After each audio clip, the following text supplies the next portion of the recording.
বাংলাদেশে আর বাংলাদেশের বাইরে পৃথিবীর বিভিন্ন প্রান্তে যে যেখান থেকে চ্যানেলে দেখছেন আপনাদের সকলকে সাদর আমন্ত্রণ তৃতীয় মাত্রা দেখবার জন্য। প্রিয় দর্শক, সাম্প্রতিক নানা বিষয় নিয়ে আলোচনার জন্য আমার সঙ্গে স্টুডিওতে রয়েছেন আমার বসা আছেন ঢাকা বিশ্ববিদ্যালয়ের লোক প্রশাসন বিভাগের অধ্যাপক এবং জাতীয় নির্বাচন পর্যবেক্ষণ পরিষদ জারবিয়ক চেয়ারম্যান প্রফেসর নাজমুল হাসান কলিমুল্লাহ, যিনি একটি বিশ্ববিদ্যালয়ের উপাচার্যের দায়িত্বে ছিলেন এবং প্রভাইস চ্যান্সেলরের দায়িত্ব ছিলেন আরেকটি বিশ্ববিদ্যালয়ের ইতোপূর্বে। এবং আমার ডানে রয়েছেন বাংলাদেশ অর্থনীতি সমিতির সাবেক সাধারণ সম্পাদক এবং জনতা ব্যাংকের প্রাক্তন চেয়ারম্যান ডক্টর জামাল উদ্দিন। স্বাগত আপনাদের দুজনকে তৃতীয় মাত্রায়।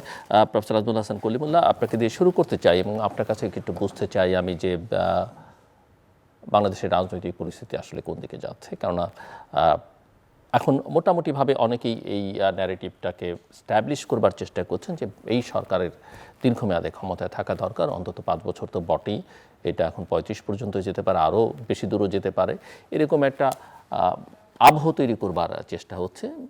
অপোজিশন বা অপোজিশন বলবো না, কারণ তারাও এই সরকারের প্রতি সমর্থন রেখেছে, বিএনপি সহ অপরাপর রাজনৈতিক দলগুলো নির্বাচন চাইছে, কিন্তু ঠিক জোরালো যে দাবি করা দরকার তাদের দিক থেকে তাদের চাওয়ার অনুকূলে, সেটা খুব একটা লক্ষণীয় নয়। সো সব মিলিয়ে আপনি কি দেখছেন? দেখুন, একেবারে খোলামেলা বললে আমার কাছে মনে হয় যে উই আর চেজিং এ চিমেরা, অর্থাৎ মরীচিকার পেছনে ছুটছি। নির্বাচন প্রপঞ্চটি এখন মরীচিকা হয়ে দাঁড়িয়েছে। আপনি যতই মনে করবেন কাছে গেলেন, ততই এটা দূরে চলে যাবে। এরকম একটা মরুবিভ্রমের মধ্যে আমরা পড়েছি। আর নির্বাচন কেন? আমরা চাই সাস্টেনেবল ডেভেলপমেন্ট। সাস্টেনেবল ডেভেলপমেন্ট একটা ডেমোক্রেটিক ফ্যাব্রিক থাকলে নিশ্চিত করা সম্ভব। পৃথিবীর সকল দেশ এই পথে হেঁটেছে। আমরা সবসময় প্রথা বিপরীত অভিলক্ষে হাঁটা মানুষ, সেই কারণেই আমাদের এই মতিভ্রমটা বারে বারে হয়। আপনার 1/11-এর সময় আমরা দেখেছি যে এই যে ঘটনাটি ঘটবে তার পূর্বাভাস হ্যারি কে থমাস জুনিয়র, সাবেক মার্কিন রাষ্ট্রদূত, তিনি বছরখানেক আগে বলেছিলেন। আমরা কেউ গায়ে লাগাইনি। পরবর্তীতে যখন ঘটনাটি ঘটে গেল, তখন আমাদের এখানে যেই পাইকারিভাবে 13 বছরের কারাদণ্ড অ্যাক্রস দ্য পলিটিক্যাল ডিভাইড দেয়া হলো আইন কানুনের তোয়াক্কা না করে, ক্যাঙ্গারু স্টাইলে। ফলে ব্যাপারটি দাঁড়ালো এই, রাজনৈতিক সরকার ক্ষমতায় আসার পরে আপনার একটাও ধোপে টিকল না, সবাই মুক্ত হয়ে বেরিয়ে গেলেন।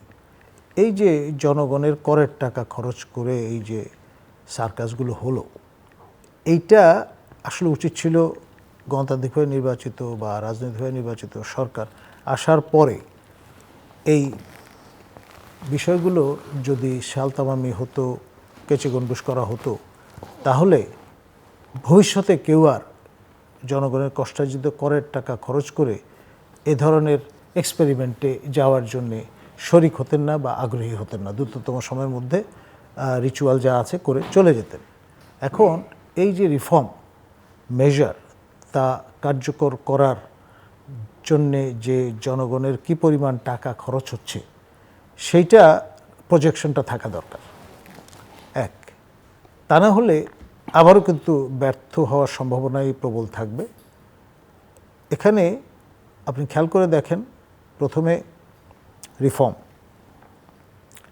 এবং সেই সঙ্গে বাংলাদেশের প্রধান ক্রিয়াশীল রাজনৈতিক দল বাংলাদেশ জাতীয়তাবাদী দলের পক্ষ থেকে বলা হয়েছে যৌক্তিক সময় তারা করবেন এটা। জামাতও প্রথম দিকে একমত ছিল, পরে তারা বলেছেন যে পর্যাপ্ত সময় দেওয়া যেতে পারে। এবং এটি এমনভাবে ন্যারেটিভটা আসলো যে আমাদের প্রতিবেশী রাষ্ট্র ভারতের সেনাপ্রধান তিনি বলে বসলেন যে আপনার যতক্ষণ পর্যন্ত এখানে ডেমোক্রেটিক্যালি ইলেক্টেড গভর্নমেন্ট না আসবে, ততক্ষণ পর্যন্ত সম্পর্কটা ইঙ্গিত করলেন যে স্বাভাবিক হবে না। এবং পরবর্তীতে জয়শঙ্কর মহোদয় থেকে শুরু করে তারপরে মোদী সরকারের অন্য যারা স্পোক্সম্যান, তারাও কিন্তু একই ধরনের বার্তা দেওয়া শুরু করলেন। এবং তার সঙ্গে আপনার বিএনপির যে ন্যারেটিভ, তার সঙ্গে অনেকে মিলিয়ে ফেলার চেষ্টা করলেন, করে এক ধরনের স্টিগমাটাইজ করার চেষ্টা চলল। এবং তারও পরে আমরা দেখলাম আমাদের যিনি সরকারের স্পোক্সম্যান শফিক মহোদয়, তিনি তার মতো করে ব্যাখ্যা দেওয়া শুরু করলেন। তারপর আমাদের মাননীয় ধর্ম উপদেষ্টা কক্সবাজারে গিয়ে প্রথম বয়ানটা তিনিই দিয়েছিলেন যে শেখ হাসিনা 7 জানুয়ারি 24-এর যে নির্বাচনটি, তারপরে যে সরকারটি গঠিত হয়েছিল 7 মাস ক্ষমতায় ছিলেন, 7 মাস 5 দিন ফর এক্সাম্পল, এটা স্টিপুলেটেড পিরিয়ড ছিল আপনার 2029 পর্যন্ত। তো লজিক্যালি বাকি সময়টা তো আমাদের, এরকম একটা ইঙ্গিত তিনি করেছিলেন। তারপর আপনার সেই দোলাচল শুরু হলো আপনার ডিসেম্বর, তারপরে জুন, এই পেন্ডুলামের মধ্যে মাঝখানে আবার আমাদের মাননীয় সেনাপ্রধান তিনি 18 মাসের একটা গ্যারান্টি প্রদান করলেন যে পূর্ণ সহযোগিতা প্রদান করা হবে। তারপরে কি হবে সেটা কিন্তু পরিষ্কার নয়, সহযোগিতা অব্যাহত থাকবে কিনা। আবার এখানে এই ঈদের জামাতে সম্প্রতি আমরা দেখলাম মুসল্লিদের থেকে ব্যাপক মানে হর্ষধ্বনি যে আমরা এই সরকারকে, প্রফেসর ইউনূসকে সরকার প্রধান হিসেবে 5 বছর আরও দেখতে চাই। এবং সেটার রেফারেন্স দিয়ে সর্বশেষ আমাদের মাননীয় স্বরাষ্ট্র উপদেষ্টা 3 star former general Jahangir Alam Chowdhury তিনি বললেন যে জনগণ, নাগরিকরা চায় এই সরকার 5 বছর ক্ষমতায় থাকুক বা আমরা ক্ষমতায় থাকি আর 5 বছর। এবং তারপরে আবার মিস্টার চৌধুরী যিনি এই ইনভেস্টমেন্টের দায়িত্ব, হারকুলিয়ান এই জব কাঁধে নিয়েছেন, তিনি তার এই প্রজেকশনে ইন্টারকন্টিনেন্টাল হোটেলে 2035-এর একটা ইঙ্গিত তিনি করেছেন তার মতো করে। এখন আমাদের ভুলে গেলে চলবে না, সাবেক সরকারের প্রধানমন্ত্রী শেখ হাসিনা তিনি বলতেন যে তিনি 2041-এ বাংলাদেশকে উন্নত দেশ হয়েছে, ওইসিডির মেম্বার হয়েছে ঘোষণাটি দিবেন। এখন 35-এ গিয়ে যদি মনে হয় যে 41 তো খুব দূরে নয় এবং কেন আমরা এই ঘোষণা দেওয়া থেকে বিরত থাকব, সুতরাং এই জন্য পর্যাপ্ত কম্প্রিহেন্সিভ আপনার রিফর্ম এফোর্ট কার্যকর করতে হবে এবং সেটা চালিয়ে যেতে হবে। এখন এই রকম পরিস্থিতিতে ধরুন আপনার 16 তারিখে এ মাসের বিএনপির পক্ষ থেকে একটি প্রতিনিধি দল যাবে মাননীয় প্রধান উপদেষ্টার কাছে, গিয়ে এই বিষয়টার একটা সুনির্দিষ্ট তারিখ এই নিরিখে জানার চেষ্টা করবে। এখন খেয়াল করে দেখেন তারা কিন্তু নির্বাচনের কথা বলছেন, কোথাও কিন্তু পরিষ্কার করে বলা হচ্ছে না এটা আপনার গণভোট না আপনার এটা গণপরিষদ নির্বাচন না সাধারণ আসনের এই সংসদ নির্বাচন, এটাও কিন্তু স্পষ্ট না। তো ফলে 2029-এ গিয়ে যদি গণভোটের আশ্রয় আমরা নেই, এবং গণভোট তো হানা, এটার কালচার আমাদের পরিচয় আছে কিভাবে সংগঠিত হয়, পুরো বিষয়টাই আমার কাছে মনে হয় যে আনসার্টেন একটা টানেলের মধ্যে আমরা ঢুকে গেছি এবং ওই পারে শেষ কোথায় আমরা জানি না। সো আপনি নির্বাচন আর দেখছেন না সেই অর্থে? আমি মনে করছি মানে আপনি তো একটা ডিজাইনের কথা বললেন, আমরা যতদূর বুঝলাম আপনার ওই বাংলায় মরিচিকা, ইংরেজিতে চিমেরা, তার পেছনে ছুটছি। ডক্টর জামাল উদ্দিন, আপনি কি মনে করেন?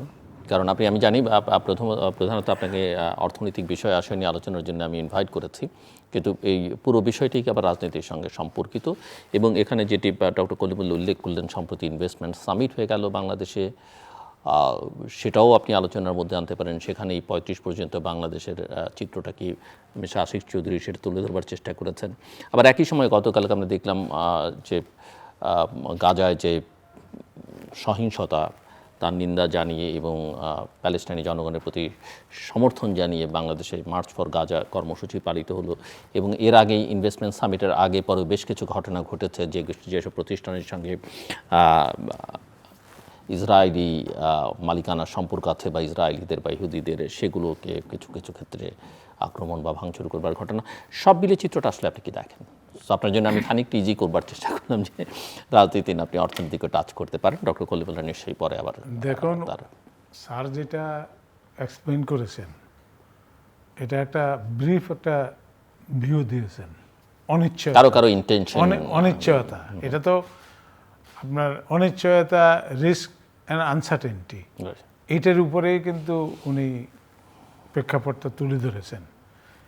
আর যেই দেশে অনিশ্চয়তা থাকে, নির্বাচন জাতীয় এই সমস্ত জিনিস নিয়ে, সেই দেশে আপনার স্থিতিশীলতা থাকে না। এবং সেই ক্ষেত্রে আপনার ধরেন যারাই স্থিতিশীলতা রাজনৈতিক স্থিতিশীলতা যদি না থাকে, তাহলে অর্থনৈতিক স্থিতিশীলতা কোথা থেকে আসবে? That is the foundation. এবং সেই ফাউন্ডেশনকে ভিত্তি করেই কিন্তু আপনার পরবর্তী প্রোগ্রামগুলো স্থির হয়। এবং যেই দেশে আপনার দেশে আপনাদের এখন যে ইনভেস্টমেন্ট যে সামিট হলো আমি আপনার এই কথাটাকে রিপিট করে বলি, ইনভেস্টমেন্ট সামিট যেই দিন হলো তার একদিন আগে গাজার যে গাজা আক্রমণের বিরুদ্ধে যে মুভমেন্টটা হলো, এটা তো আমাদের বিদেশি যে দাওয়াতি মেহমান যাদেরকে দাওয়াত করে আনছেন তাদের আসা যাওয়ারও তো প্রবলেম। তারা যদি সোনারগাঁও হোটেলে না থাকতো তাহলে তো অন্য জায়গা থেকে আসতেও পারতো না। তো দিস মিনস এটা তো ওদের তো এখান থেকে ছবি উঠে নেওয়ার দরকার নাই, স্যাটেলাইট দিয়ে এখন সব ছবি নিয়ে যেতে পারে।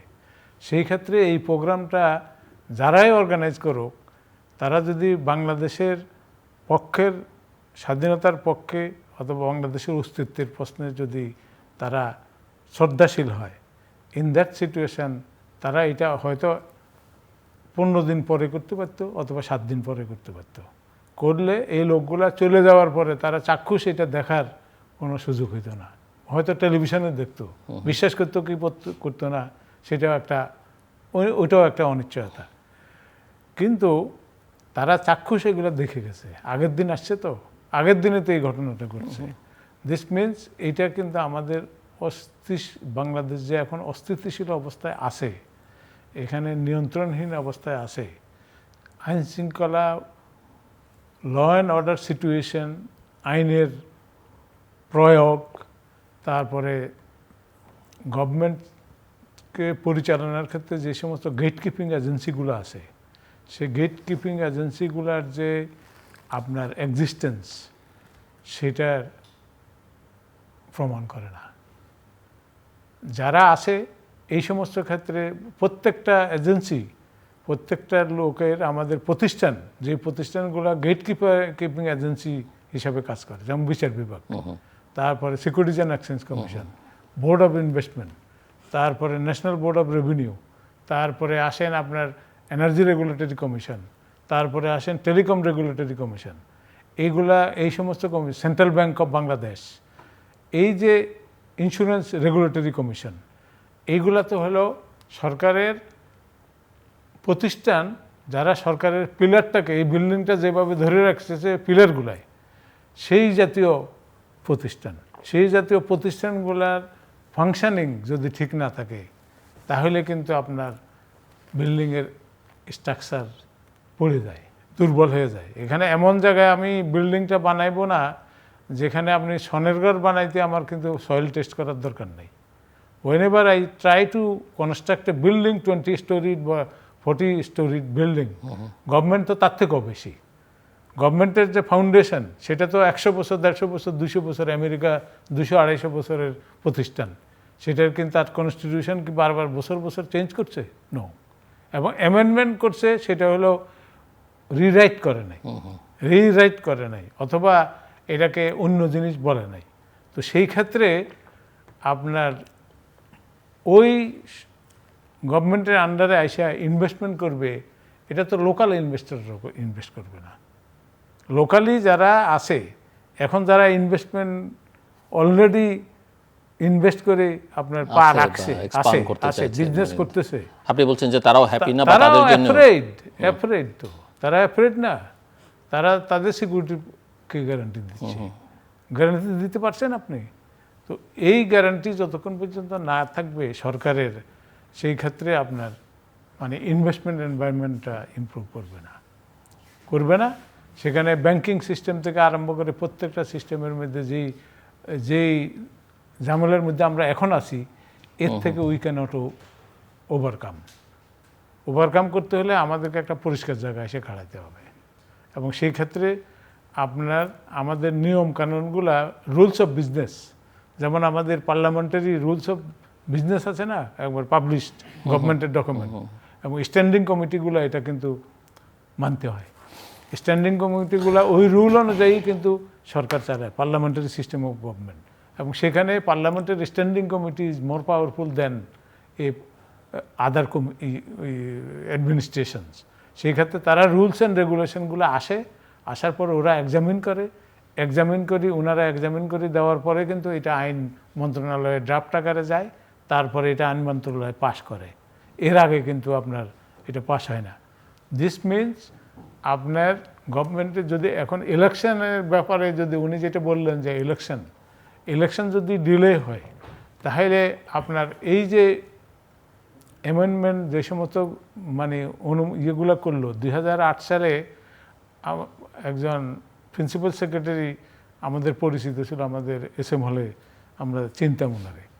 তো উনি মানে ভেরি ক্লোজলি কাজ করছে, তখন প্রিন্সিপাল সেক্রেটারি ছিল।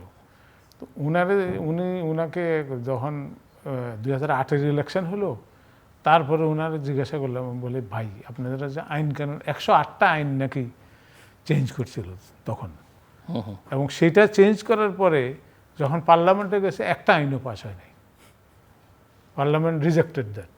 যেটা উনি বললো যে ইলেক্টেড যে পার্লামেন্টের যে স্ট্যান্ডিং কমিটি হয়ে তো ওইগুলা মানে ইয়েতে আসে, বিল আকারে আসে। স্ট্যান্ডিং কমিটি পার হয়ে যাওয়ার পরে ড্রাফট দিলে তারা ওই ল মিনিস্ট্রির ভেটিং টেটিং এগুলো সব শেষ দিয়ে এসে পার্লামেন্টে আসে, যে তখন পার্লামেন্টে উঠার পরে এটা যদি ভোটিংয়ের মাধ্যমে এটা পাস হয়, তো সেগুলো পাস হয় নাই 108টা।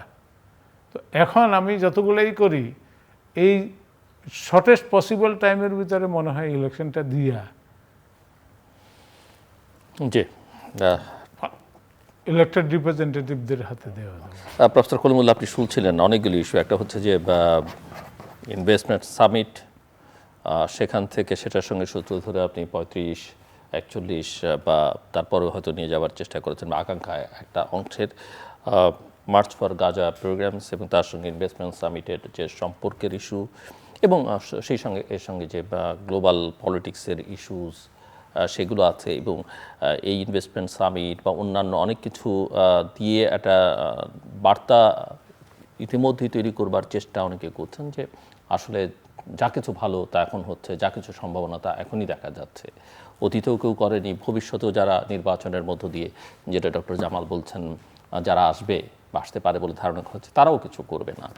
এবং এমনকি এ কথাও বলা হচ্ছে, যেটা ডক্টর জামালের কাছ থেকে আমি আরও বিস্তারিত এই আলোচনাটা শুনবো, যে প্রেসিডেন্ট ট্রাম্প মার্কিন যুক্তরাষ্ট্রের তিনি যে তার যে শুল্ক নীতি বা ট্যাক্সেশন বা ফরেন প্রোডাক্টের উপরে, সেটা কিভাবে প্রভাব বিস্তার করছে সারা পৃথিবীতে, ইভেন বাংলাদেশে, সেটা নিয়ে আমরা কথা বলবো।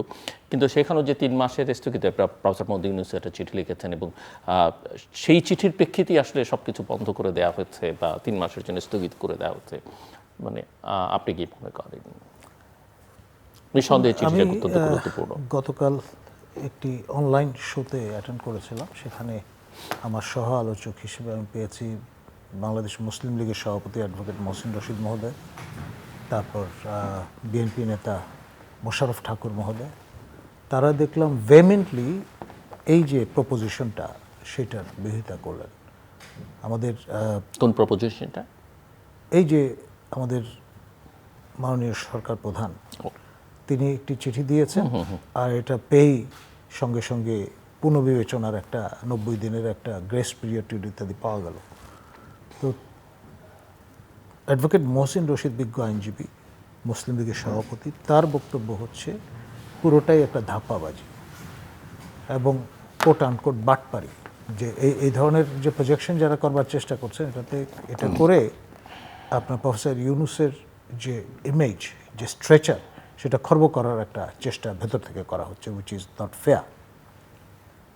আমাদের তো সবেধন নীলমণি, সান অফ দ্য সয়েল, একমাত্র নোবেল লরেট ওই অর্থে প্রফেসর ইউনূস।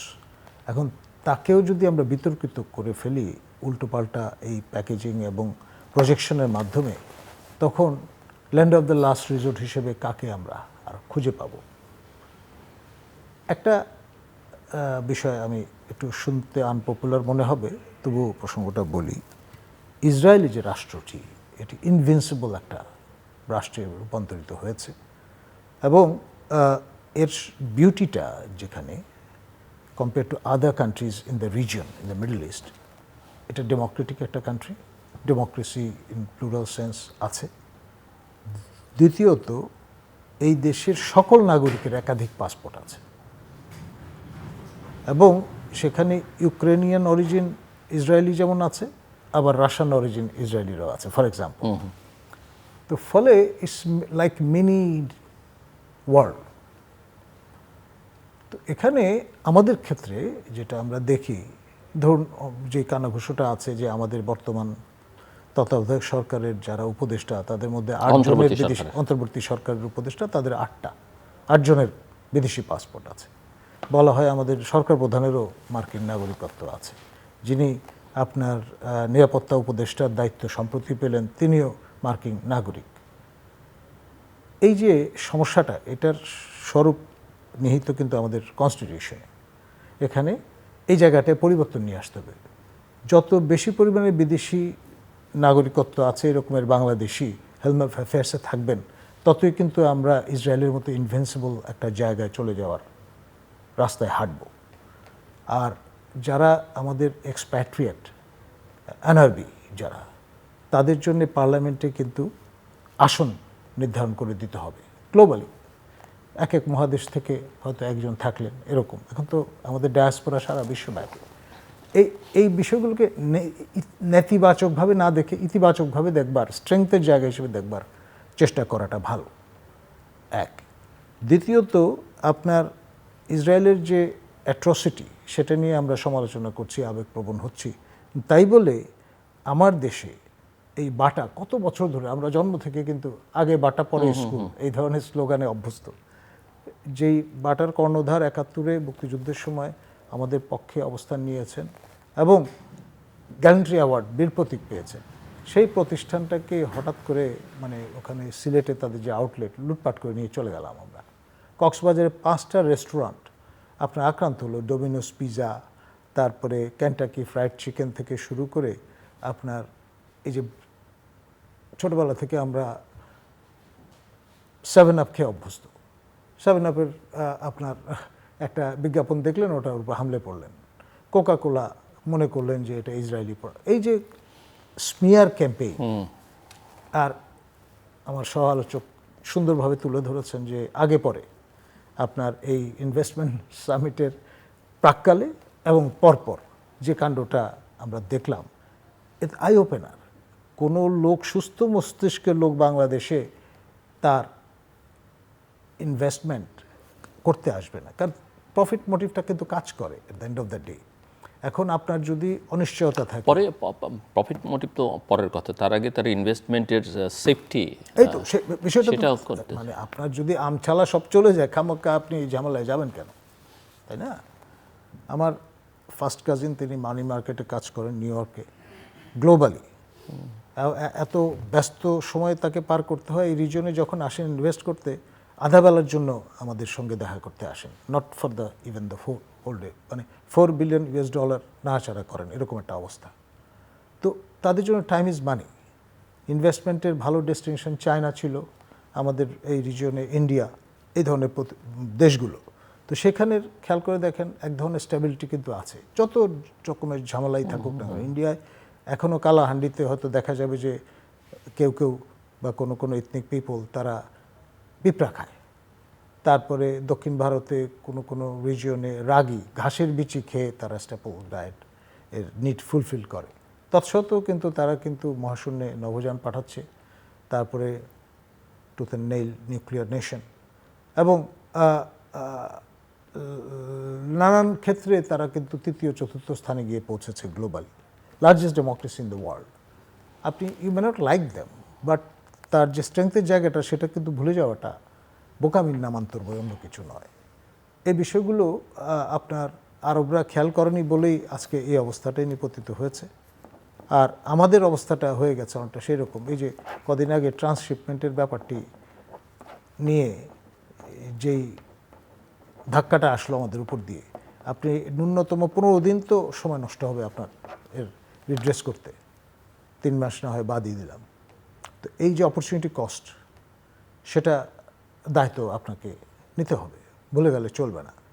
আর তারপরে আজকে স্থল বাণিজ্যে এই ঝামেলাটা হলো, তারপর যদি এটা আকাশ পথেও পরিব্যাপ্ত হয়, পাকিস্তানের শেষ সময়গুলোতে খেয়াল আছে নিশ্চয়ই যে একটা প্লেন হাইজ্যাক করে নিয়ে যাওয়া হয়েছিল লাহোরে, তার ফলে ভারত বন্ধ করে দিয়েছিল আকাশ ব্যবহার। আমাদেরকে ঘুরে সেই দিয়ে দেন মাগরেবে পাকিস্তান থেকে মাশরিকে পাকিস্তান শ্রীলঙ্কা হয়ে ঘুরে আসতে হতো। কলম্বো হয়ে। রাইট। তো এই বিষয়গুলো তো ইমোটিভ হয়তো লাভ নেই। আপনার ভাই বোন যেমন আপনি চুজ করার কোনো সুযোগ নাই, নেইবারের তো একই অবস্থা। আর আমাদের মাত্র 2টা নেইবার, মানে সরাসরি, এবং আরেক নেইবারের যেখানে আপনি আবার আরেক ঝামেলায় পড়েছেন। এমন একটা নন স্টেট অ্যাক্টর বা এন্টিটি সেখানে দখলে আছে, যার সঙ্গে আপনার কোনো রকমের অফিসিয়াল সম্পর্ক স্থাপন করতে পারছেন না, কারণ তাহলে আরেক ডিজুরো সমস্যা দেখা দেয়। জুন্তা সরকার, আবার সেখানে 2 সরকার, government in exile, government in position. তো সব মিলিয়ে একটা বিজার অবস্থার মধ্যে কিন্তু আমরা আছি। ডক্টর জামাল উদ্দিন, আপনি শুনছিলেন এবং আপনার কাছে আমার প্রশ্ন স্পেসিফিক প্রশ্নই ছিল। জি, আমাদের যে এখন আপনার ধরেন ইন্টারন্যাশনাল যে ট্রেড, এটাকে কম্পারেটিভ কস্ট থিওরি নামে একটা ডেভিড রিকার্ডো, এর আগে ছিল আদম স্মিথ, অ্যাবসোলিউট কস্ট থিওরি। সেই থিওরির পরে এখন ট্রাম্প যেটা দিচ্ছে, মাননীয় সম্মানিত প্রেসিডেন্ট আমেরিকার, উনি যে থিওরিটা দিল যে উনি অ্যাবসোলিউটলি আরবিটারিলি মোর ক্রুয়েল দ্যাম হিটলার মুসোলিনি থেকেও মোর ক্রুয়েল মনে হইতেছে। এটা কম্পারেটিভ কস্ট থিওরিকে সরাসরি কিন্তু চ্যালেঞ্জ করে এটাই। এবং সেখানে হলো যে একটা দেশে আমদানি রপ্তানির যে টার্মস অফ ট্রেডটা ঠিক হয়, সেটা কিন্তু ফলোয়িং দি অ্যাবসোলিউট কস্ট থিওরি। আমার কস্ট কম, আমি এই জন্য আপনি আমারটা নেবেন, আপনার যেটা কস্ট কম আমি আপনার থেকে এটা ইনপুট করব। আমি আমারটা রপ্তানি করব, আপনি আপনারটা আমরা আপনার থেকে আমদানি করব। এটা দিয়ে রাষ্ট্রগুলা কিন্তু উপকৃত হয়। উপকৃত তার যে ওই যে ভাই যেটা বললেন যে অপরচুনিটি কস্ট, আমার অপরচুনিটি কস্ট যেখানে গ্রেটার, সেটাকে আমি এক্সপোর্ট করব, আর তার অপরচুনিটি কস্ট যেটাতে গ্রেটার, সেইটা আমাদের এখানে এক্সপোর্ট করবে। এই যে টার্মস অফ ট্রেডটা হয়, সেটারে কিন্তু উনি এখন ভাঙিয়ে দিতেছেন। এই ভাঙার মধ্য দিয়ে আপনার যেটা আমাদের মনে হইতেছে যে সারা পৃথিবীতে এটা নিয়ে ঝড় উঠছে। ধরেন চাইনিজ টেলিভিশন, আমেরিকান টেলিভিশন, গত 1 সপ্তাহ ধরে উনি ডিক্লারেশনের পর থেকে আমরা এটার মধ্যে বসে আছি, এটা দেখতেছি। বড় বড় economist, nobody is liking this. এবং সেখানে আপনার এই যে বিষয়টা, এই বিষয়টাকে অ্যানালাইসিস আমাদের দেশে এখনও কিন্তু আমরা অ্যানালাইসিস করতেছি না। আমরা করতেছি কি, সুগার কোটেড অ্যানালাইসিস করতেছি। কে খুশি হবে, কে অখুশি হবে, এটা না দেখি ইন রিয়াল সিচুয়েশনটা আমাদের বাইর করা দরকার। বাইর করা দরকার আইটেম বাই আইটেম। আমাদের এক্সপোর্ট আইটেম তো অত বেশি না, সুতরাং, এবং আমাদের ইম্পোর্ট আইটেম বেশি। সেই ক্ষেত্রে আমাদের সলিউশনটা কি?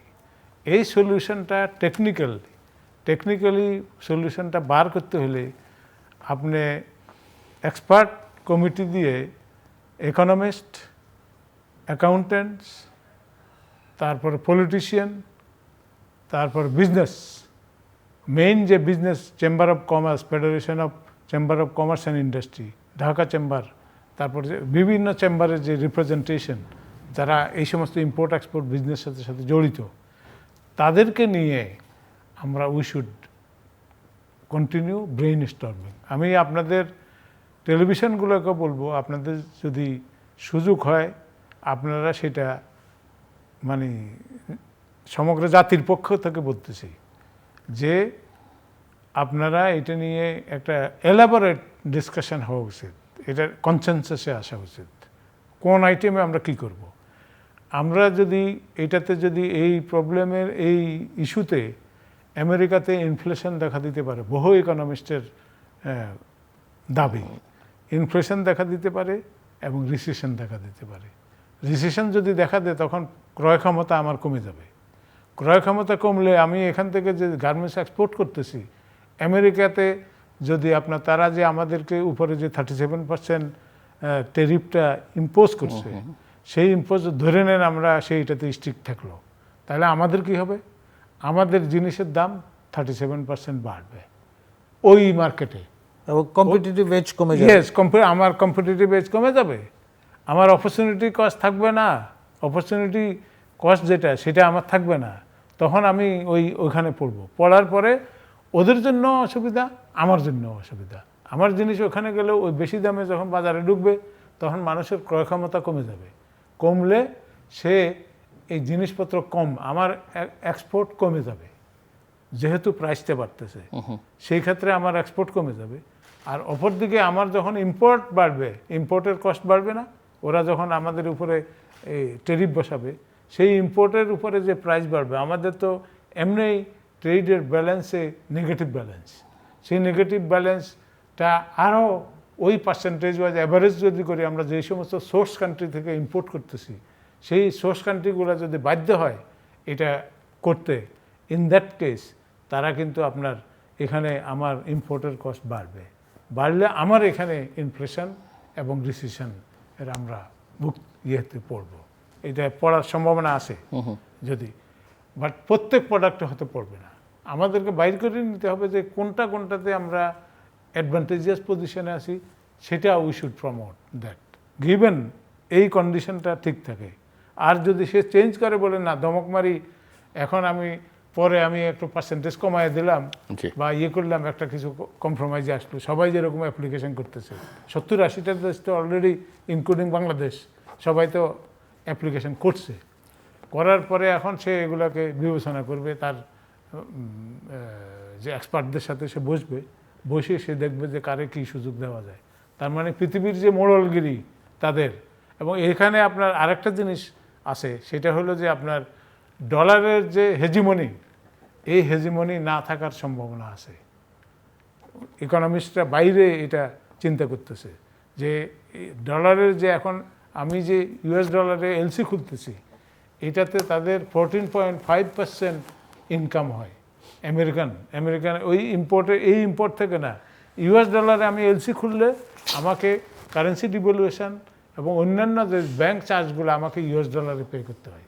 বেসিক প্রাইস যেটা এক্সপোর্ট করতেছি ওর যে বেসিক প্রাইস এটা বাদে কিন্তু আমার এলসি খোলার জন্য, এটা আমার কথা না, গীতা গোপীনাথ সে IMF-এর DMD ছিল, ওনার বহু পাবলিকেশন আছে, আমি কমপক্ষে অলমোস্ট 20-30টা আর্টিকেল এটা পড়ার সুযোগ আছে, এবং সেখানে তারা দেখাইছে যে 14% আদার চার্জ আসা যোগ হয়, এটা কিন্তু US ডলারে আমাকে পেমেন্ট করতে হতেছে। তাহলে আমার ইম্পোর্টের প্রাইস, বেসিক প্রাইস যদি বেড়ে যায়, তাহলে আমাকে ওই প্রপোর্শনেটলি ওই 14.5% খরচও বাড়বে। তো ইন দ্যাট কেস আমার ট্রেড ব্যালেন্স আরও নেগেটিভ সাইডে বাড়বে। তো এই যে বিষয়গুলো, এগুলা কিন্তু আপনারা আমাদের this is a serious problem, এবং সেটা কিন্তু ট্রেডিশনাল যে থিওরিগুলো আছে তাকে চ্যালেঞ্জ করছে এটাই। এখন এই চ্যালেঞ্জটা এবং কী জন্য করছে, কতদিনের জন্য বাস্তবায়ন থাকবে, এটা আমাদেরকে খুব সিরিয়াসলি আমাদের চিন্তা করা উচিত। এটা যদি আমরা অ্যাড্রেস না করতে পারি তাহলে কিন্তু আমাদেরকে, আমরা কি এই ক্রস রোডে, we are at A cross road, আমরা কি সোমালিয়া হব, উত্তর ইয়েমেন হব, না দক্ষিণ ইয়েমেন হব, নাকি ইরাক হব, নাকি আফগানিস্তান হব, না সিরিয়া হব, কোনটা আমরা কি হতে চাই? তার উপরে আমরা হইতে চাই মালয়েশিয়া, আমরা হতে চাই, আপনি চাইছেন, সবাই কি তাই চাইছে? অবশ্যই চাওয়া উচিত, কারণ আপনি অনেকগুলো দেশের নাম উচ্চারণ করেছেন, অনেকে তো সেগুলোর কোনো না কোনোটা হতে চায় না। আমরাও তো নিচের দিকে যাইতে চাই না, এত লোকের রক্তের বিনিময়ে এই দেশ স্বাধীন হয়েছে। আপনি যেটাকে নিচের দিকে মনে করছেন, অনেকে তো সেটাকে মনে করতে পারে যে অন্য দিক থেকে। না, ওটা যদি হয় তো ভালো, ওকে, ওটা যদি হয় তো that's good. So professor Kalimullah, অনেকগুলো ইস্যু আপনি শুনলেন। আমার প্রশ্ন সেটা হচ্ছে যে এই যে অর্থনৈতিকভাবে যেসব চ্যালেঞ্জেস বা আপনি আলোচনার সময় যেমন আমাদের দুই প্রতিবেশীর কথা বলছিলেন, সেখানেও ভিন্ন ভিন্ন ধরনের চ্যালেঞ্জ বাংলাদেশকে মোকাবিলা করতে হচ্ছে, এবং গ্লোবালি যে পরিস্থিতির মধ্য দিয়ে পৃথিবী যাচ্ছে, এবং আমরা আসলে তার কোথাও শিকার, কোথাও সম্ভব না। অনেকেই মনে করছেন যে এই পুরো পরিস্থিতিটাই আসলে আমাদের এই অন্তর্বর্তীকালীন সরকার যাতে নিয়ে গঠিত, সরকার প্রধান থেকে শুরু করে বাকি যারা আছেন এবং পেরিফেরিয়াল বিভিন্ন দায়িত্বে যারা আছেন, সবাই মিলে আসলে মোকাবেলা করার জন্য এটাই বাংলাদেশের স্মার্ট টিম। আগে তো ডিজিটাল বাংলাদেশ ছিল, স্মার্ট বাংলাদেশ, এখনও যদি সেটা কন্টিনিউ করে স্মার্ট বাংলাদেশের স্মার্ট টিম।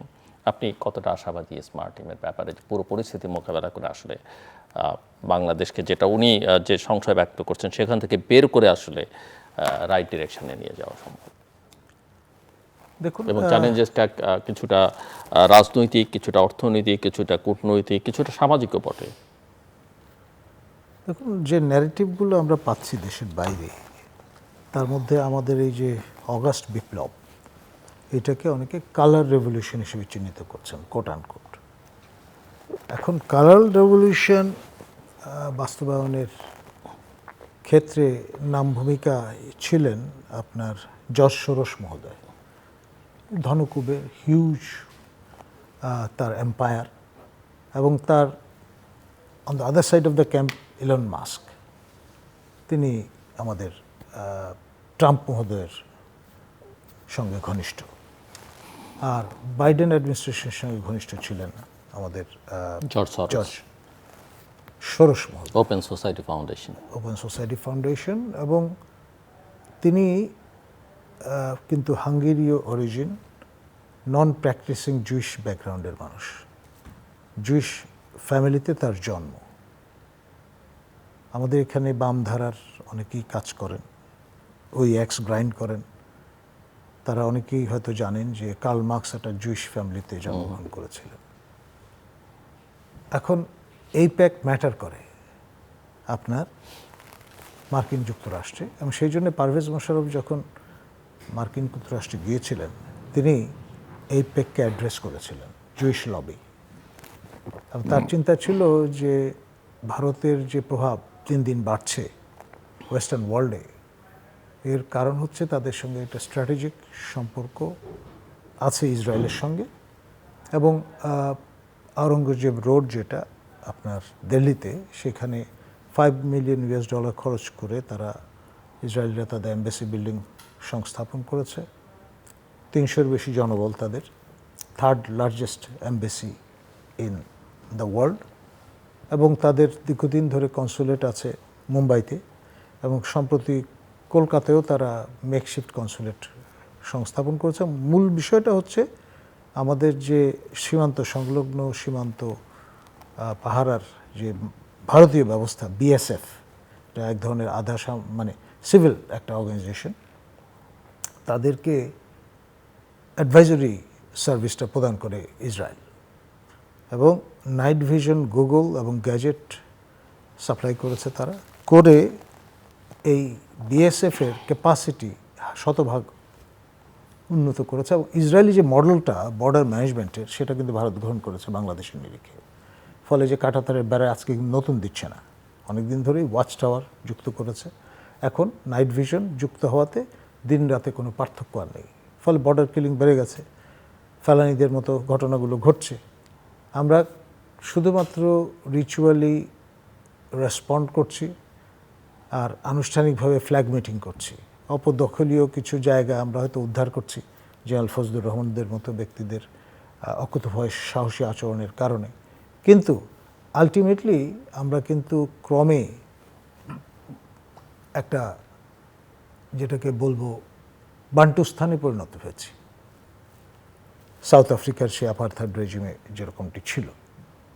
আর এর প্রতিক্রিয়ায় যে বিষয়টা তারা বলবার চেষ্টা করছেন, জয়শঙ্কর মহোদয় এই সরকার আসার প্রাককালে বা পরপর একাডেমিক একটা ডিসকাশনে তিনি বলেছেন যে স্যার সিরিল রেডক্লিফ এবং তৎকালীন আপনার ব্রিটিশ রাজ ভারতের সঙ্গে বেমাতাসুলভ আচরণ করেছে দেশভাগের সময়।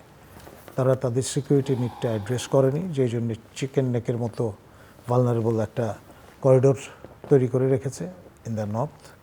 আর দক্ষিণ পূর্ব দিকে এই যে ল্যান্ডলকড আপনার অবস্থাটা তৈরি হয়েছে, সেভেন সিস্টার, সময় এসছে এগুলি নিয়ে রিথিঙ্ক করবার।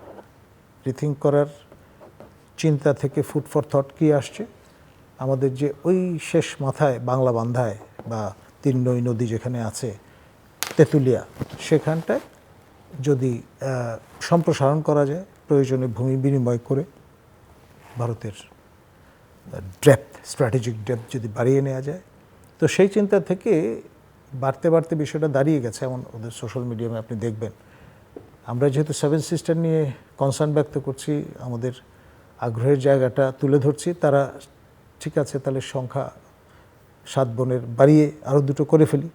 একটা আমাদের পার্বত্য 3টি জেলা চট্টগ্রাম এবং কক্সবাজার, সঙ্গে সেন্ট মার্টিন সহ একটা সিস্টার, মানে ফেনী নদীটা হচ্ছে ফ্রন্টিয়ার ওই অর্থে। আবার ওইদিকে আমাদের আবু সাইদের স্মৃতি বিজড়িত রংপুর ডিভিশন, সেটাকে নিয়ে যদি আরেকটা সিস্টার তৈরি করা হয়, তাহলে বাকি থাকে কি? প্লেবিসাইটের মাধ্যমে বাংলাদেশের যুক্ত হওয়া Sylhet region, Dhaka division, Barishal division, Khulna division, Rajshahi division, এটা নিয়ে সীমায়িত বাংলাদেশ। এখন ইউক্রেন মডেলটা যদি আপনি ধরেন, রাশিয়ানরা যেভাবে পার্সু করছে, গ্র্যাজুয়ালি কিন্তু তারা এক্সপানশনে গেছে, একবারে যায়নি। ক্রিমিয়া প্রথমে তাবে নিয়েছে, তারপরে 4টা অঞ্চল, সেখানে দখল নেয়ার পরে তারা গণভোটের আয়োজন করেছে। রাশিয়ান ফেডারেশন ভুক্তির জন্য যখন রায় পড়েছে, তারা অ্যানেক্স করে নিয়েছে ঘোষণা দিয়ে। তো সেরকম একটা পথে যদি ভারত আগায় এই 2 অঞ্চলকে ঘিরে, তখন ব্যাপারটা কী খুব থিওরিটিক্যালি বিষয়গুলোকে কগনিজেন্স যদি নেন। এখন সেটা শুরু করেছি কিন্তু আমরা, আমাদের মাননীয় প্রধান উপদেষ্টা দায়িত্ব নেওয়ার সময় 7 সিস্টার নিয়ে তার বক্তব্য তুলে ধরেছেন। তারপরে পরবর্তীতে এই নেপাল ভুটানের সঙ্গে ব্যবসা বাণিজ্য সম্প্রসারণের আশাবাদ ব্যক্ত করেছেন। রিবাফ হিসেবে ভারত এই ট্রান্সশিপমেন্ট অ্যারেঞ্জমেন্টটা একদম গ্যাজেট প্রকাশ করে ইংরেজিতে বাদ দিয়ে দিয়েছে। দেওয়ার ফলে আপনি হয়তো বলতে পারেন যে কোনো শাগ অফ করলেন যে কী হবে, সাময়িক একটা ঝামেলায় পড়লাম, একটা সময় ছিল যখন তো এটা ছিল না, তখন তো আমাদের চলেছে ইত্যাদি। এগুলো তো হলো গিয়ে মানে আঙ্গুর ফল টকের মতো কথা। কিন্তু মূল বিষয় যেটা, সেটা যদি আবারও ওই স্থল, নৌ এবং পরবর্তীতে যদি আকাশপথের উপরও এই ধরনের ইম্পোজিশন আসে, তখন আমাদের জায়গাটা কোথায়? আসলে কিন্তু আমরা ল্যান্ডলকড, এটা আমরা ভুলে যাই। দক্ষিণে বঙ্গোপসাগর, সেটার আপনি অর্থনৈতিক জোন যেটা আমরা নেগোশিয়েট করে পেয়েছি, এটা কিন্তু এরকম ফানেলের মতো। শেষে বিয়ন্ড দ্যাট ভারতের টেরিটরি, আন্দামান নিকোবর আইল্যান্ড কেন্দ্রশাসিত অঞ্চল। আবার এইদিকে মিয়ানমারের সঙ্গে তো আমাদের লাভ হেট একটা রিলেশন ডেভেলপ করে গেছে এবং আরও জটিল বিষয়টা। তো সব মিলিয়ে আমাদের এই বিষয়গুলো কগনিজেন্সে নিয়ে ড্রাইভিং সিটে যারা বসে আছেন, তারা আপনার কতটা বিজ্ঞ জনচিতভাবে বিষয়গুলোকে কগনিজেন্সে নিচ্ছেন এবং সেই অনুপাতে আপনার পলিসি ফর্মুলেশন করছেন, সেটা নিয়ে কিন্তু পিঞ্চ অফ সল্ট চিন্তা করছেন অনেকেই। এবং সেই জন্যে আমি মনে করি যে আবেগটা নিয়ন্ত্রণ করে ডাউন টু আর্থ প্র্যাকটিক্যাল চিন্তাভাবনা করে আসলে আমাদের ন্যারেটিভগুলো তৈরি করা দরকার। চিপ পপুলারিটির দিকে না যাওয়াই ভালো। গেলে ওইরকম যে আমরা চিঠি পাঠিয়েছি বলে ট্রাম্প মহোদয় কাঁপাকাঁপি শুরু হয়ে গেছে, তিনি 90 দিনের জন্য এটা পিছিয়ে দিয়েছেন, এই ধরনের সস্তা জনপ্রিয়তা অর্জনের যে যেটা আমরা অতীত দেখেছি, সেটা বেরিয়ে আসতে হবে। এটা লিগেসি কিন্তু এই স্থাবকতাই কিন্তু শেখ হাসিনার রেজিমকে ধসিয়ে দিয়েছে। কন্টিনিউয়াস স্থাবকতা, এটা তো কাম্য হতে পারে না, বিপ্লবের স্পিরিটের সঙ্গে যায় না। আমার প্রিয় ছাত্র আবু সাইদ মুগ্ধ, তারা এই জন্যই জীবন দান করেননি। তারা একটা উন্নততর স্টেটে আমাদেরকে নিয়ে যাওয়ার প্রত্যাশা থেকেই কিন্তু আত্মহতি দিয়েছেন। তো সেই জন্যে আমার মনে হয় বিষয়গুলো নিয়ে সিরিয়াসলি আলোচনা করা দরকার। আর এই যে আপনার রাজনৈতিক দলগুলোকে ডেকে যে ফ্যানফেয়ারটা করা হচ্ছে, দলে বলে সবাই যাচ্ছেন, কেউ কেউ আবার কর্নেল অলির মতো ব্যাটে বলে হয়নি বলে ফেরতও আসছেন অপমানিত হয়ে, এবং সেখানে এক ধরনের বক্সের টিক চিহ্ন দেওয়ার মতো কাজ হচ্ছে। আচ্ছা ঠিক আছে, আপনি 5 মিনিট বলুন, আপনি 10 মিনিট বলুন, যার পপু তনু যত বড় সেই হিসেবে তো স্পেস পাচ্ছেন। বেসিক্যালি কথা শোনা হচ্ছে, বলা হচ্ছে না কিন্তু। সো ওয়ান ওয়ে ট্রাফিক, আমি যাদের কাছ থেকে কথাবার্তা বলে শুনলাম বিষয়টা এইরকম একাধিকবার করছেন। আসলে তো দরকার ছিল রাউন্ড টেবল, প্রকাশ্যে আপনার মহাত্মা গান্ধীর মতো মানুষ যদি তার প্রিয় ছাগল নিয়ে লন্ডন যেতে পারেন রাউন্ড টেবল কনফারেন্স অ্যাটেন্ড করার জন্য, সেই ধরনের খোলামেলা কনভেনশনের আয়োজন করা যেতে পারত। তাহলে কিন্তু জনগণও সম্পৃক্ত থাকতো, স্বচ্ছতা থাকতো পুরো বিষয়টার। আর ওই রিসার্চ ম্যাথোলজিক্যালি আপনি কারেক্ট থাকলেন বক্সের টিক চিহ্ন দেওয়ার জন্যে নিজেকে নিজে কনগ্রেচুলেট করেন, no, that's not the right approach. Serious flaw আছে এই ম্যাথোলজিতে।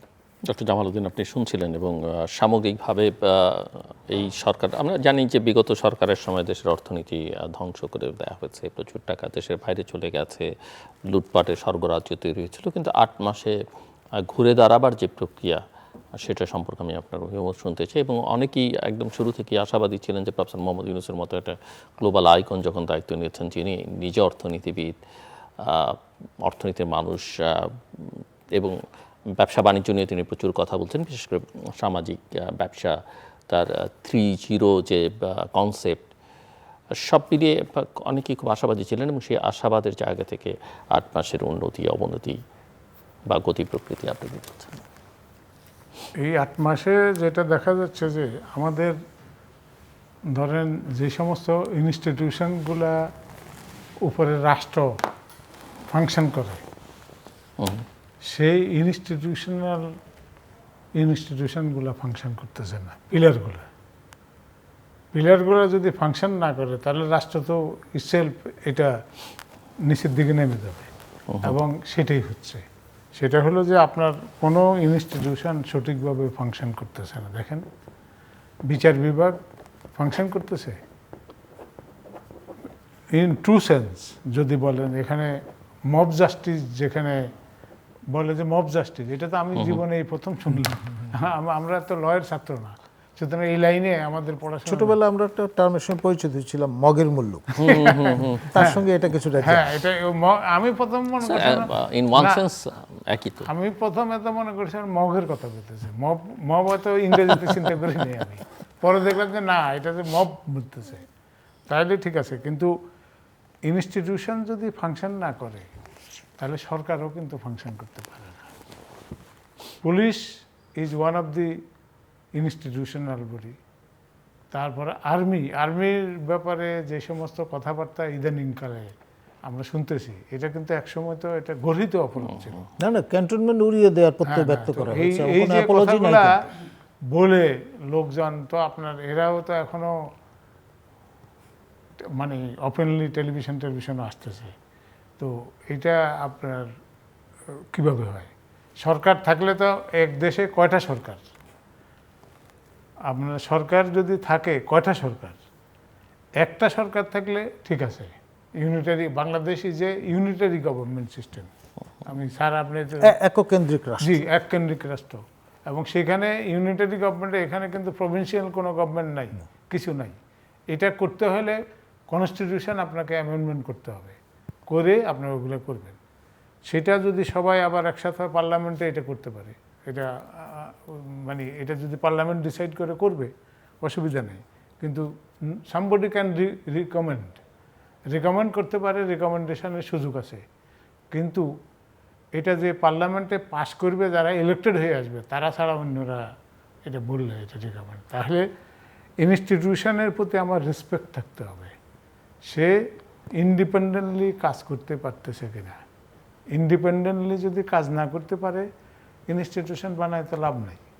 আপনি ধরেন সেন্ট্রাল ব্যাংকের গভর্নর পলায়ে গেছে, এইটা আপনার হইতে পারে?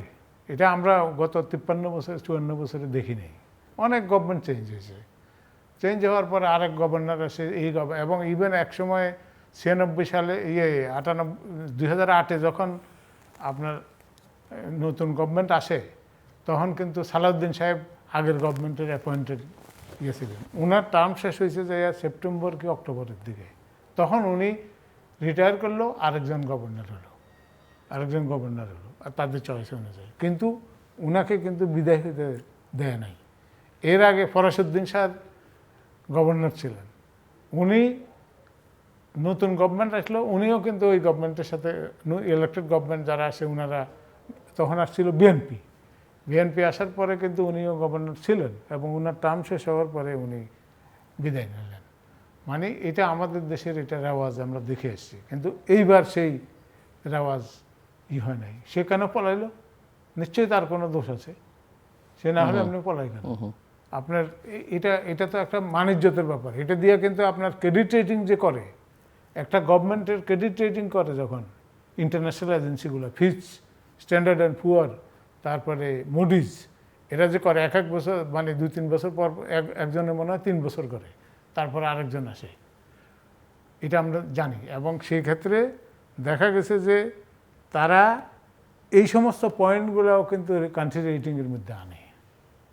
ইনস্টিটিউশনাল ইন্ডিপেন্ডেন্সগুলা যে প্রতিষ্ঠানগুলো আছে, প্রত্যেকের ইন্ডিপেন্ডেন্সের যে ইন্ডেক্স, সেই ইন্ডেক্স ইন্টারন্যাশনাল প্র্যাকটিসের সাথে মিলায় আমাদেরকে মার্কিং করে। তো দেশের কান্ট্রি রেটিং যেটা, সেটাও কিন্তু আপনার একটা অ্যাটেস্টেড হবে, এইটা যদি কন্টিনিউয়াসলি চলে এই ধরনের অবস্থা। সুতরাং আমাদের এইগুলাকে ঠিক করা উচিত এবং যত তাড়াতাড়ি সম্ভব এগুলোকে অর্ডারে আনা উচিত। অর্ডারে আনলে তখন আপনার এটা তো রুটিন কাজ, এটা রুটিন কাজ। যেই লোকেই এখন ধরেন আপনার অ্যাক্টিং পিএম বলেন অথবা অ্যাক্টিং কেয়ারটেকার হেড, যেটাই বলেন, উনি তো হেড, কনস্টিটিউশনালি উনি শপথ নিয়েছেন। সেই ক্ষেত্রে ওনাদেরকে এই দায়িত্ব কিন্তু ওনাদের এবং ওনাদের কাছে বর্তায়। এবং একটা চলমান যে রাষ্ট্র, সেটা পরিচালনার জন্য আজকে যদি চ্যানেল আইতে অ্যাক্টিং এমডি বানায় দেয় ওনাকে, অ্যাক্টিং এমডি ধরেন আমার মনে হয় এই হাইপোথেটিক্যাল আলোচনা না করাই ভালো। যদি বানাইলে তো এমডির যে পাওয়ার ওইটাই অ্যাপ্লাই করবে। আর্টিকেলস অফ অ্যাসোসিয়েশনে যে সেম উইথ রাষ্ট্রেও, আমি কম্পারিজনের জন্য বলছি, আপনাকে ইন্ডিভিজুয়ালি বলি নাই। সেটা হলো যে রাষ্ট্রের ক্ষেত্রেও যিনি রাষ্ট্রপ্রধান থাকবেন, উনার কাজ হলো এই জিনিসগুলোকে ইন অর্ডারে আনা। না, কিন্তু ধরেন আপনি যেটা বলছিলেন যে চাইলেই তো কোনো প্রতিষ্ঠানের এমডি কাউকে বানিয়ে দেওয়া যায় না। যেমন ধরেন আমি এখানে জাস্ট একটা প্রোগ্রাম করি, কিন্তু করতে হলে যারা বোর্ড অফ ডিরেক্টর, যাদের ইনভেস্টমেন্ট আছে, সেটাই হতে হবে। একটা পলিটিক্যাল প্রসেসে বা একটা দেশে তাদের মধ্যে থেকেই হবে যাদেরকে জনগণ ভোটের মাধ্যমে নির্বাচিত করবে। এর বাইরে তো আর অন্য কোনো প্রসেস নেই, সিস্টেমের মধ্যে থেকে করতে হবে, যেটা আপনি বলছেন যে প্রতিষ্ঠানগুলো। এখন তো আমরা দেখতে পাচ্ছি একদম আরবিট্রারি ভাবে, যেমন মুনির হায়দার আমাদের জুনিয়র বন্ধু, তাকে আমরা এনে সেক্রেটারি বানিয়ে দিলাম, বা ওই সেক্রেটারি হতে হলে কি কি কোয়ালিফিকেশন লাগে সেটাই ইভালুয়েট করতে হবে না? অবশ্যই সিনিয়র সেক্রেটারি মর্যাদায় বানিয়ে দেওয়া হচ্ছে। মানে আমি জাস্ট একটা এক্সাম্পল দিলাম, এ ধরনের অনেককে কিন্তু পদায়িত হয়েছেন। এবং কেন, কিভাবে, কোন প্রসেসের মধ্য দিয়ে, উই ডোন্ট নো। এই যে খলিল সাহেব, তার সম্পর্কে যে কথাগুলো এখন আন্তর্জাতিক অঙ্গনে লেখা শুরু হয়েছে, যে জাস্টিস লতিফুর রহমান তার সম্পর্কে ভাইরা ছিলেন এবং এই সোশ্যাল ক্যাপিটালটা তার সোনার কাঠি হিসেবে কাজ করেছে। একদিনে জাস্টিস লতিফুর রহমান সাহেব তাকে ডেপুটি সেক্রেটারি করেছেন সকালে, বিকালবেলা করেছেন জয়েন্ট সেক্রেটারি, এবং তাকে পদায়িত করেছেন joint secretary. Auto promotion, unprecedented. British আমলে কখনোই কাণ্ড হয়নি, পাকিস্তান আমলে হয়নি, বাংলাদেশ আমলেও এর আগে কখনো হয়নি। কিন্তু সেই যে একটা ব্যত্যয় যে হয়েছে, সেটা এখন প্রেসিডেন্স হিসেবে কাজ করছে ভবিষ্যতে। তো ফলে যে কাউকে আপনি একই দিনে অনেক কিছু করে দিতে পারবেন, তাই না? এখন এই যে নর্মটা ভেঙে দিলেন, আপনি ইনস্টিটিউশন ভেঙে দিলেন, তার ফলে কি দাঁড়াচ্ছে? একদিকে মব জাস্টিস, আর এদিকে এই জিনিস নৈরাজ্য, আলটিমেটলি স্টেট ক্রাফট ওই যে শ্রিঙ্ক করে যাচ্ছে। গত বছর নোবেল প্রাইজ পাইছে এক লোক ফেইল্ড স্টেটের উপরে। এখন আমরা একসময় কিন্তু ফেইল্ড স্টেটের কাছাকাছি পৌঁছে গেছিলাম, তিনবার হাই নাম্বার 1 কারাপ্ট কান্ট্রি হিসেবে, পাঁচবার চ্যাম্পিয়ন হয়েছে। হ্যাঁ, চ্যাম্পিয়ন হয়েছে। তো সেটা নাইজেরিয়ার সঙ্গে কম্পিট করছিল। সেই সার্টিফিকেটে কি দিকে আমরা আগাচ্ছি নাকি? কঠিন প্রশ্ন। দর্শক, অনুষ্ঠানের শেষ প্রান্তে আমরা। সামাজিক যোগাযোগ মাধ্যম ফেসবুক, এক্স এবং ইউটিউবে রীতিমাত্রা লাইভ স্ট্রিম হচ্ছে, আপনারা দেখতে পারেন। টেলিভিশনের পর্দায় দেখতে না পারলে যে কোনো সময় যে কোনো স্থান থেকে ইউটিউবে রীতিমাত্রা চ্যানেলটি সাবস্ক্রাইব করেই পর্ব বা পুরোনো পর্বগুলো আপনারা দেখতে পারেন। ডক্টর জামালউদ্দিন এবং প্রফেসর ডক্টর নাজমুল হাসান কলিমুল্লাহ, অসংখ্য ধন্যবাদ এই আলোচনা অংশ নেবার জন্যে।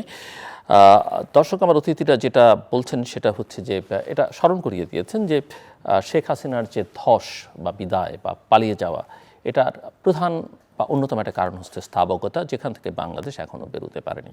অর্থনৈতিক সংকটের বা রাজনৈতিক যে সমস্যা, সেখান থেকেও বাংলাদেশ আসলে বেরোতে পারেনি এবং এক ধরনের অন্ধ মরিচিকার পেছনে ছুটছে বাংলাদেশ। এটা আমার অতিথিদের বক্তব্য। এবং নির্বাচন নিয়ে, রাজনীতি নিয়ে যদি কোনো দেশে অনিশ্চয়তা থাকে, সেখানে কখনো কোনো ক্ষেত্রে স্থিতিশীলতা আসে না, না সেটা সামাজিক, না রাজনৈতিক, না অর্থনৈতিক, না অন্য কোনো দিকে। কূটনৈতিক সংকট বাংলাদেশের নানামুখী সংকট আছে, সেটা ওনারা চিত্রায়িত করবার চেষ্টা করেছেন এবং এগুলোকে আবেগ দিয়ে এক ধরনের চর্চা করবার প্রবণতা রয়েছে, সেটার সমালোচনা করেছেন। সমস্যা সংকটের একটা প্র্যাগমেটিক যে অ্যাটিটিউড বা অ্যাপ্রোচ থাকা দরকার, সেটা অনুপস্থিত ওনারা মনে করছেন। যুক্তরাষ্ট্রের যে বর্তমান সরকারের নীতি নানা ক্ষেত্রে, অর্থনীতি এবং অন্যান্য ক্ষেত্রে, সেগুলোকে বাংলাদেশের স্বার্থের অনুকূলে কিভাবে অ্যাড্রেস করা যায়, তার জন্য যে তৎপরতা, যে ভূমিকা থাকা দরকার, সেটা ওনারা অনুপস্থিত দেখছেন। এবং সবচেয়ে বড় কথা, সংস্কারের নামে আসলে 8 মাসে তেমন কোনো গুরুত্বপূর্ণ সংস্কার দেখা যায়নি। প্রতিষ্ঠান শক্তিশালী করা, গড়ে তোলা বা যেগুলো আছে সেগুলো যথাযথভাবে ফাংশন করছে বা ফাংশন করানো, সে কাজটিও যথাযথভাবে হয়নি। সব মিলিয়ে আসলে এক ধরনের অনিশ্চয়তা চারিদিকে ভর করেছে এবং এখান থেকে কীভাবে মুক্ত হওয়া যাবে, সেটা নিয়ে যে জাতীয় ঐকমত্য প্রতিষ্ঠা করা, সেই চেষ্টাটাও একটা যথাযথ প্রক্রিয়ার মধ্যে ওনাদের ভাষায়, যেহেতু ওনারা একাডেমিক দুজনই, যে ম্যাথোডোলজিটা ব্যবহার করা দরকার, সেটা ওনারা দেখতে পাচ্ছেন না। সব মিলিয়ে আশার চাইতে নিরাশা অনেক বেশি, কিন্তু আসলে এই নৈরাশ্য কাটিয়ে আমাদের আশার দিকে বা আশার পথে যাত্রা করবার চেষ্টা করতে হবে, সম্মিলিতভাবে সেটা করতে হবে। আমাদের সঙ্গে থাকবার জন্য অসংখ্য ধন্যবাদ। আপনাদের সবার জন্য শুভকামনা।